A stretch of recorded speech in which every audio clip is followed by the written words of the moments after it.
Hey all, and welcome back to Fuzzy Gaming and my build guide for Tornado Shot Deadeye in 322 Trial of the Ancestors. Now this is a build that a lot of people are playing, and I've had a ton of requests to bring out a full build guide after my recent Play With Me series. So let's jump straight into it by first explaining the key mechanics and playstyle of the build. Tornado Shot is a bow skill that scales incredibly well with number of projectiles and projectile speed. If you want to know more about how the gem works, check out the guide in the video description. This is an expensive build to get it clearing all content, as the skill needs a lot of help to get the skill from firing 1 slow firing projectile to 9 to 10 projectiles, each shooting out 4 additional projectiles. The skill has amazing shotgunning mechanics, which means the more projectiles you get into the build, the more damage you'll do and the quicker you will clear. The build does not have a lot of physical mitigation, but with Berserk up, high evasion, insanely quick clear speed and high movement speed, I find the build to be perfectly adequate in a softcore environment, and I've got the build to level 99. It's a very easy playstyle with this setup, as the flasks are automated and you only need to place ballistas at hard bosses. The playstyle is a simple run and gun, and for the most part it's a one button build and super simple to master. To maximize DPS on bosses, you want to aim just behind your target to get as many secondary projectiles to hit the boss as possible. The way the skill works is one secondary projectile from each of your arrows can hit the same target, meaning if you fire 9 arrows, you have the potential to hit the target 9 times. This is probably not happening in most scenarios, but aiming just behind the target gives you the best chance of maximizing your DPS. Now this is a very high budget build, but as expected can clear most of the content comfortably. It's not built for bossing, but it can easily handle normal bosses and all invitations. It can take on uber bosses, but you need to know the mechanics to ensure you stay alive long enough to complete the encounters. It's not a build unless you've got mirrors invested where you're going to be melting uber bosses in seconds, so you need to be comfortable in the fights. This is a build that will really suit someone looking for a quick and dominant mapper that is a whole lot of fun. Let's talk about the pros of the build. The clear speed on this build is top tier, and there are few builds that deliver the same screen wide clear. When you're geared well, a few clicks will clear an entire screen in all but the toughest mapping situations. As mentioned earlier, it's a very easy build to play and equally as fun. Now it is the most popular build at this stage of the league, and often is, which means gearing can be expensive. But what it does mean is gear is readily available, and all but the top end gear should be affordable and easy to find, and will just come down in price as the league progresses. You can never have too much money for a Tornado Shot build, which sounds like a con, but actually it's a pro. It's a build you can invest in all the way through the league, and you can always find upgrades and ways to spend your hard-earned divine orbs. So let's move on to the cons. The build is expensive, and although it can be built on a budget, there are other builds that will perform much better at lower investment. I would recommend a budget of around 30 to 40 divines before you start the build, because this gets it into a very good position to build from and run lots of different content. Screen clutter and game performance is a definite problem with this build. At bosses, there are hundreds of projectiles covering the screen, which can also cause very bad frame rate if you're not on a good PC or if you play on console. It does sometimes feel like you're playing a mini-map simulator game rather than Path of Exile, as most of the time you're looking at your minimap overlay rather than the action on the screen, as it's sometimes just too quick to keep up with. Lastly, even though you should stay alive in most situations due to the speed that you move and the damage that you dish out, it's not a build where you can face tank stuff, so it may not be a build suited for someone brand new to the game still trying to learn the ins and outs. For your Ascendancy, if you do not have the money for a set of Forbidden Flesh and Flame Jewels, I would recommend the following. Start with Gathering Winds. This gives you Tailwind, increase effect of Tailwind, and every skill that you use, you gain 1 Gale Force up to a maximum of 10. Because you're permanently going to be putting ballistas down and shooting your arrows, you should keep up a high amount of Gale Force throughout your playthrough. You're going to take Ricochet. This is mandatory. It allows your Tornado Shot secondary projectiles to chain 1 time, and it also gives the projectiles 30% chance to be able to chain when it collides with terrain. So maps where you do have walls and any sort of blockages, this is a massive boost to clear speed. You're then going to go and take Endless Munitions. Unless you are absolutely stacked with investment, you're going to need the 2 additional projectiles. And then lastly, I'd recommend Focal Point. This gives you 75% increased effect of your marks. We use Sniper's Mark, which is a huge damage boost, and also clears when there are unique enemies nearby. Now, if you do have a ton of currency, you do want to try and get the 5th node, which is Far Shot. It is also one that you could consider running instead of Focal Point. If you are lacking in single target or you do struggle a little bit with bosses, Focal Point is going to be the best node to take because of the massive increased effect of marks. However, if you're just wanting to map, you would probably be better off dropping Focal Point and going Far Shot. What Far Shot does is the further your arrows go, the more damage they do, and that includes once they chain, and it includes the distance from your primary and secondary projectile. So in most scenarios, your projectile is going to be reaching the edge of screen, so you're going to do big damage. However, you should be killing everything anyway, so you really only need this if you're going to be running really tough maps, but again, you might notice the lack of focal point when you come to rare or unique enemies. So it's really up to you if you only have 4 Ascendancies to pick from. I like focal point, but you would not be wrong to go Far Shot. So now we'll go and move on to the passive tree. We're also going to look at the tattoos I have on the build and also the jewels. It's a very straightforward tree. I pick up quite a lot of life nodes. I do like to get 4k plus life into my builds. If you're not that worried, you could drop some life nodes and go for damage. We also pick up a lot of crit nodes on the tree. Once you get much better gear or potentially upgrade to a Mage Blood, you can probably drop some of these crit nodes because you should be able to cap without it. It is vital to pick up both the +1 projectile nodes. These are a massive damage and clear speed increase. Outside of this, you also pick up spell suppression so that we can hit cap, and we do fit in a large cluster jewel along with 2 medium clusters. We're going to go on to jewels and the tattoos in a moment.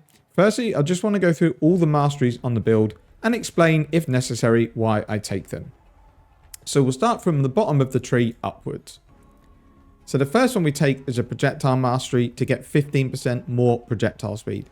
This just means your projectiles travel faster, and it also means they go further before they dissipate. So it gives more chance for your chaining projectiles to hit an enemy.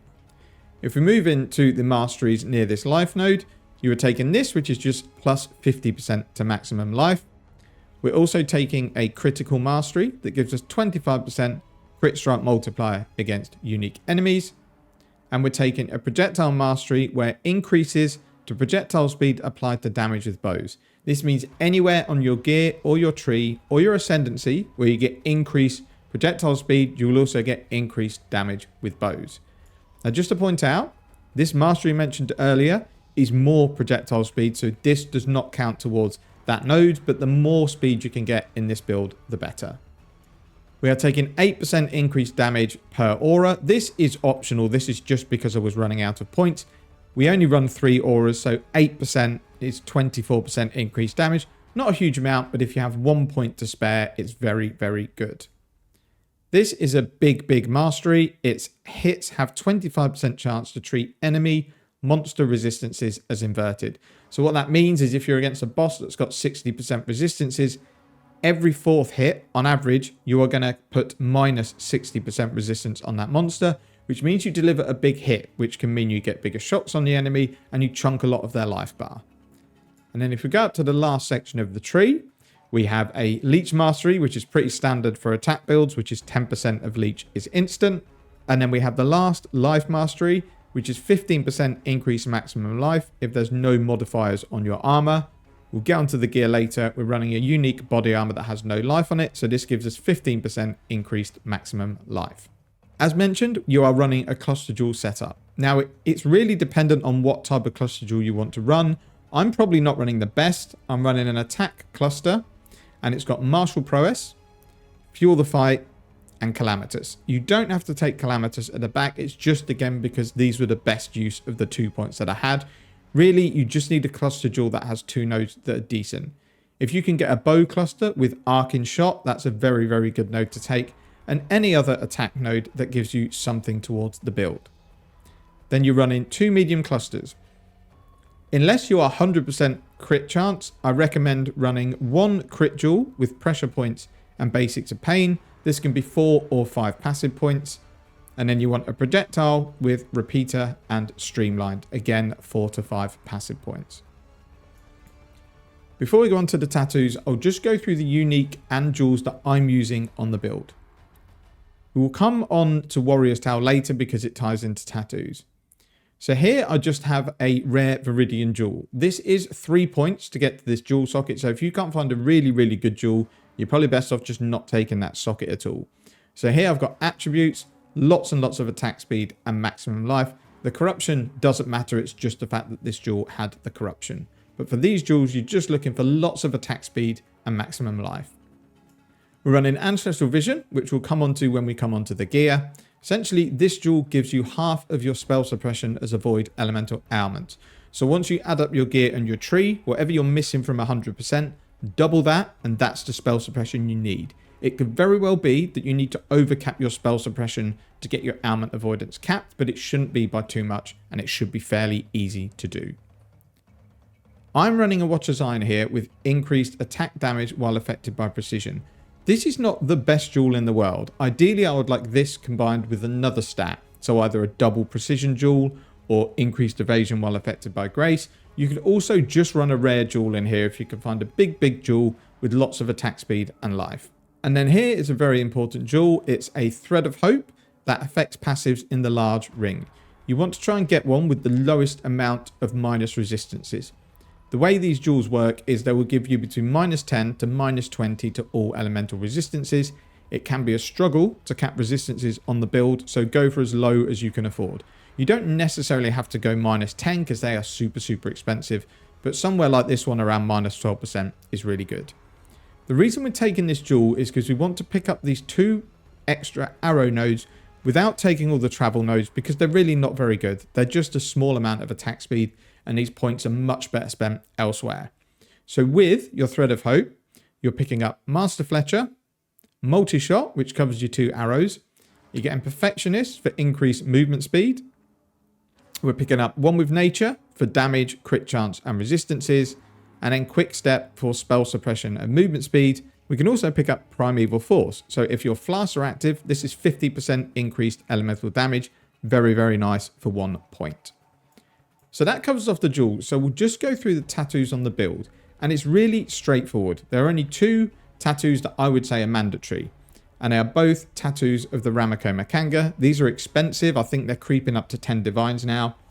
The way they work is if you have 7 passive points allocated that connect to this node, you fire an additional projectile. We have 1 here and we have 1 here. We're also slotting in Warrior's Tale because this doubles the effect of tattoos. So this turns into 2 projectiles. What you will have to take is this claw damage node here because it's needed to get the 7 passives. Other than that, every other point is useful that we connect to. And we go down here to the second one. And again, you need to make sure you're allocating 7 passives away from it. So if we count 1, 2, 3, 4, 5, 6, and 7. So you will have to take this small node here. So overall, from the tree, you get 5 projectiles, which is massive because when we come into the skills later, it allows us to not have to run greater multiple projectiles, which normally for most Tornado Shot builds that aren't mirror tier, you will need to run that gem. Being able to drop it gives us a big damage increase. Now, the majority of the rest of the tattoos are all +4 attributes. And the reason for that is the gear we are rolling does not really come with any strength or intelligence. You need a lot of strength to get a max level berserk skill, which we do use, and you will need about 110 intelligence to run your crit jewels. So because of that, you will want to take +4 attributes until you are hitting your attribute requirements. It might be a different number of tattoos that I've got, but essentially anywhere you can put +4 to all attributes. Once you no longer need that, you want to look at things like spell suppression, as you might need to find a few %, movement speed, projectile speed, or increase effect of marks. Within your tattoo and your jewel here is where you want to use these tattoos wisely. So if you know you're going to struggle for attributes, you could put one here, which will give you +8 all attributes. I was slightly struggling with fire resistance, so I put a tattoo in here to give me +6 to all elemental resistances. Again, you could put one here if you needed. I've gone for chaos resistance. And then this node is a dexterity node, and I've gone increased projectile speed to get 16% from 1 tattoo. But use the tattoos as you need to. Once you've satisfied your attribute requirements, it's up to you what you go with. Do you go movement speed? Do you go suppression? Do you go projectile speed? It's totally up to you. So there's one more tattoo that you're going to need on the build, and it's Honored Tattoo of the Berserker, and you're going to put it onto a plus 30 dex node. It's important to note there are no plus 30 dex nodes anywhere near where we path on the tree, and you have to allocate a node to be able to put a tattoo on it.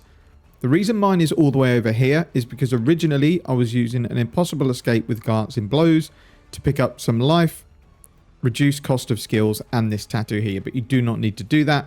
All you would need to do is unallocate some points on your skill, travel to this dex node here, allocate the tattoo, and then refund all of the passive skills. Once it's done, you can anoint this node. I'll call it Alacrity. I'm not sure if that's pronounced properly, and that will give you your onslaught on hit. This is really big for both attack speed and movement speed as you're going through the maps. So let's move on to the gear that you want on the build. Let's start with the bow. I recommend using an ivory bow or a spine bow as a base. The reason being they have the best combination of attack speed and crit chance. Your bow overall wants to have at least 1000 elemental DPS. You want to have crit strike chance of 8.2% or higher and attacks per second of 1.55 or more. With all of that in place, you've got a very, very good tornado shot bow. If you want to spend big money, if you can get +1 arrows or even better, +2 arrows on the build, that makes the bow even better. For your helmet, ideally you want a dex-based helmet with the enchant tornado shot fires an additional secondary projectile. However, these are super expensive. I think I paid 14 divines for mine, and I've seen them even more expensive. If you are just starting out the build and you don't have a huge budget, then you would just forgo this, but it is a very important part of the end build. For your implicits, you need to roll reduced mana cost of attacks, and you want that to be the highest you can afford to roll it. As your second, you can either have increased mana reservation efficiency of skills or increased attack damage. In terms of stats on the helmet, you want to go for big life and as much regenerate life per second as you can get. If you can squeeze some resistances into the helmet, even better.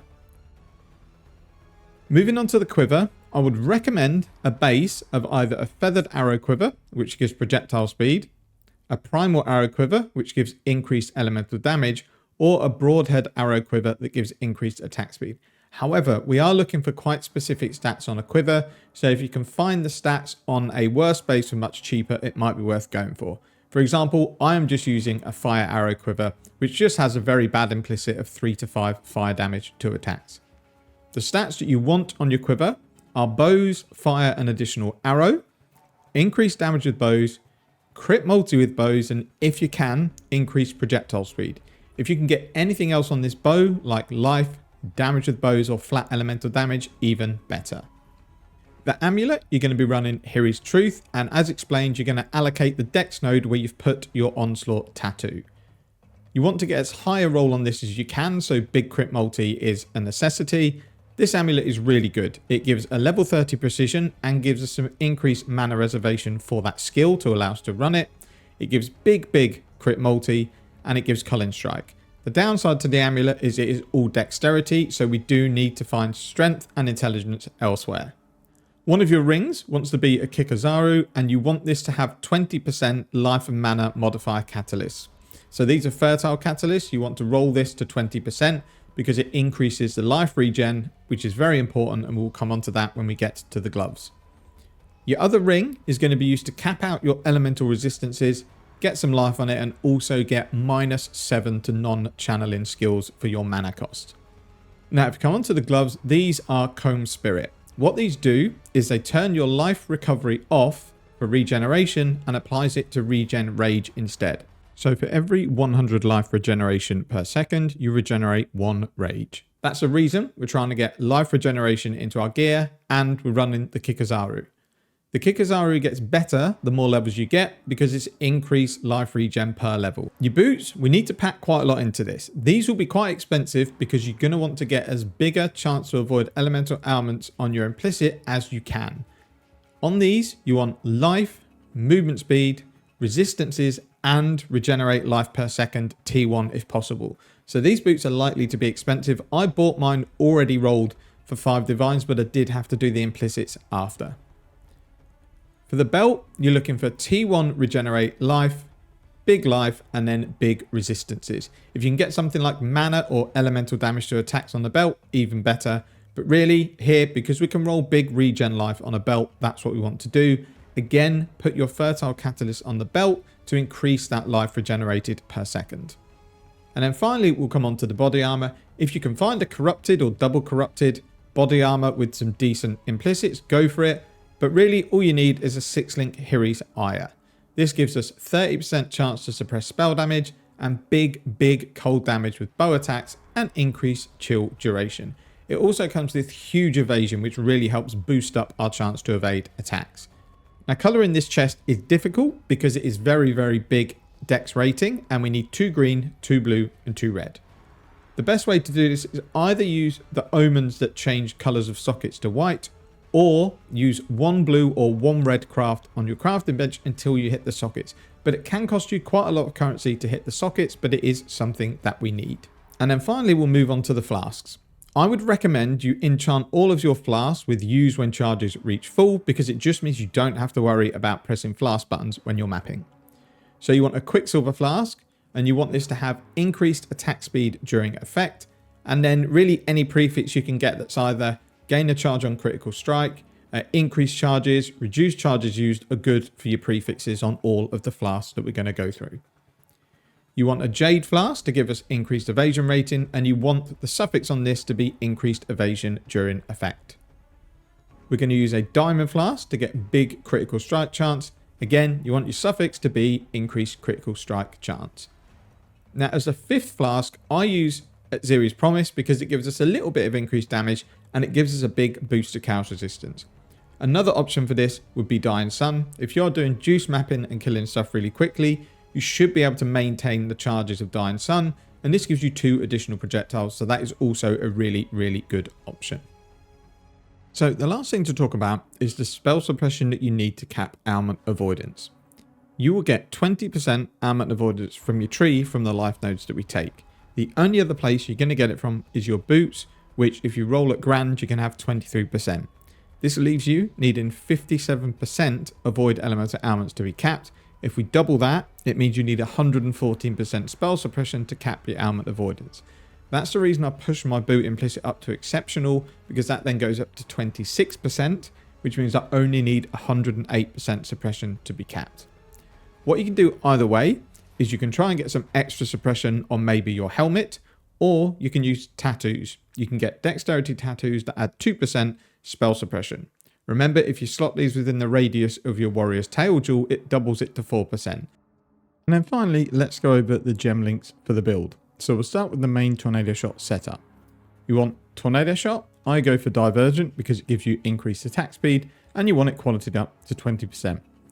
We're supporting that with increased critical damage support, awakened elemental damage with attacks. You can just take normal elemental damage with attacks if this is too expensive. Divergent Inspiration. It is a very expensive gem, but I do think reducing the mana cost even more helps. The quality on Divergent gives you an extra 10% reduced mana cost. If you don't need this, just normal Inspiration, it's fine. We're using Trinity support, and then we're using Mirage Archer. In our bow, we've got a Ballista setup that we just use for bosses. It is Tornado Shot, Inspiration, Elemental Damage with attacks, Focus Ballista support, Ballista Totem support, and then your 6th gem is really dependent on the colours you get on the bow. I run Added Cold for a green socket. If your socket was blue, you can run Increased Critical Damage. In your Calm Spirit gloves, I'm running Inspiration, linked to Mana Forged Arrows, Power Charge on Crit, and Frenzy. What this setup does is give you power charges and frenzy charges every time you attack, because this setup gets triggered when you attack. So if we look down here at my frenzy, I can't use it because it's automated. Every time I use an attack, it will fire out the arrows, and then that gives me frenzy charges and power charges. You may not maintain power charges in easy maps because you'll be one-hitting everything, but they'll be up straight away on bosses and difficult encounters. If we go to the auras, I'm just running 2 auras, which is Haste and Grace, and I'm linking it to an Enlightened Support level 3 to make mana a bit more manageable. You will also have access to your Precision from your Hiri's Truth. You don't have a gem for that, but you would just find it on your skill bar here. So you would slot it and then you would activate it. And then just for movement, we have a Flame Dash. And then finally in the boots, we have a Mark on Hit setup. which is Life Tap Support. This doesn't have to be leveled up. Sniper's Mark and Mark on Hit Support. The last gem that we're using is Berserk, and this is what triggers every time that we get our rage up. So you want to put that on your left click. As you can see here, my rage is generated to 50. As soon as I move, I'll go Berserk, and that will last until my rage hits 0. The more life regen you have, the more this will fight against the degen from Berserk, and you will keep it up for longer. Once this runs out, you'll notice Berserk then goes on to cooldown. Your rage will start generating again. As soon as this cooldown is lifted, you can use your rage again, and your Berserk will activate again. So other than your cooldown period, you should have Berserk up for a long period of time. All the gem links and the skill tree, along with the gear that I have on my character, are all included in the POB. Now, I can certainly push this build further, and will be pushing this build further to add things like Mage Blood, double corruptions, min-max in the gear, and I will do updates on this channel when that happens, but it's quite a long way into the future. I haven't provided any POBs for a Mage Blood version because I don't know how I would utilize that yet. But if you are interested and you've got tons of currency, go on PoE Ninja, because this is the most popular build of the league, and it will give you some ideas of what you want to do. But there will be updates on this channel when I have fleshed out my very high budget version. And then the last thing to cover off quickly is if you are starting this league very late, or you want to try build an SSF and the Tornado Shot build is what you want to end up with, how do you start the build? Because I mentioned at the very beginning that it's really not a league start build. You've got really, in my eyes, two options to do it. The first is level as a Lightning Arrow Deadeye. It was very popular this league. There's a great guide on max roll done by Crouching Tuner, and there's also a video guide on his channel. He also has his own version of Tornado Shot, which again you can look at. It's a very good version of the build, and definitely exceeds the budget on the version in this video. If you want to do something a little bit safer, you could also league start as a Raider, and I have a Raider Reign of Hours league start guide linked on my channel, which will be in the video description. The main build guide is from 321, but not a lot changed going into 322. There is also a full written guide linked that goes act by act through what you want to do, what gear to look for, and how to craft the gear. If you're quite new and you want to start, this is probably what I'd recommend because it is very handholdy. If you're more experienced, I'd recommend just jumping straight in with the Lightning Arrow Deadeye and following the guide on max roll. That's it for the video. Thank you very much for watching. Please feel free to leave questions in the comments. Take care and see you in the next one.